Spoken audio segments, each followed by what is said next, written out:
যথেষ্ট সন্মান পাবই সন্মান পাব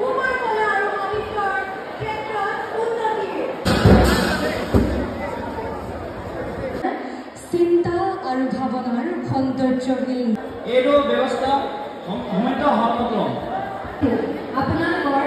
আশীৰ্বাদ প্ৰিয়ত লৈ কাম কৰিব সাজু নমস্কাৰ প্ৰিয় নাগৰবাসী মই কান্দনা পেগুৰ